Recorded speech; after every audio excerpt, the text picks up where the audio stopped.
కుట్టి అయితే హైమావతి వాళ్ళతో ఇక నేను వెళ్ళొస్తాను పెద్దమ్మ అని చెప్పి అంటుంది. దాంతో హైమావతి అయితే అమ్మ కుట్టి అంటూ ఆ కుట్టిని ఆశీర్వదిస్తూ ఉంటుంది. ఇక కుట్టి హైమావతి వాళ్ళందరితో కూడా వెళ్ళొస్తాను అని చెప్తుంది. ఇక అందరితో చెప్పేశాక జ్యోతమ్మ దగ్గరకు వెళ్తుంది. జ్యోతమ్మ ఇక నేను వెళ్ళొస్తాను జ్యోతమ్మ, నువ్వు జాగ్రత్త అని చెప్పి అంటుంది. అది విని జ్యోతి అయితే చాలా ఏడుస్తూ ఉంటుంది. అది చూసి సూర్య చాలా బాధపడతాడు.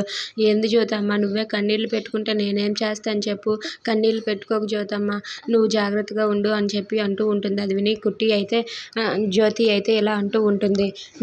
కుట్టి, నువ్వు జాగ్రత్తగా ఉండు, నా కోసం నువ్వు నీ జీవితాన్నే త్యాగం చేసావు కుట్టి, నేను నీకు ఏమిచ్చి నీ రుణం తీర్చుకోవాలి, ఏమిచ్చినా తక్కువే, ఏం చేస్తావు, ఇదంతా మన తలరాత, ఎలా జరగాలని ఉంటే అలా జరుగుతుంది, సరేలే కుట్టి, నువ్వు జాగ్రత్తగా మీ అత్తవారింట్లో సాగాలి అని చెప్పి అంటూ ఉంటుంది. దాంతో కుట్టి అయితే సరే జ్యోతమ్మ, మిమ్మల్ని వదిలి వెళ్తున్నందుకు నాకు చాలా బాధగా ఉంది, ఇక నేను వెళ్ళొస్తాను అని చెప్పి అక్కడి నుండి వాళ్ళందరికీ చెప్పేసి వాళ్ళందరినీ కూడా వదిలిపెట్టి వెళ్ళిపోతుంది.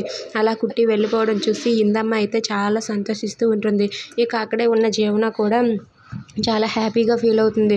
అలాగే ఇందమ్మ, యామిని అలాగే జీవన వాళ్ళ ముగ్గురు కూడా చాలా సంతోషిస్తూ ఉంటారు. కుట్టి మాత్రం అక్కడ వాళ్ళందరికీ బాయ్ చెప్పి అక్కడి నుండి అయితే వాళ్ళందరినీ వదిలిపెట్టి వెళ్ళిపోతుంది. Thanks for watching friends, please subscribe.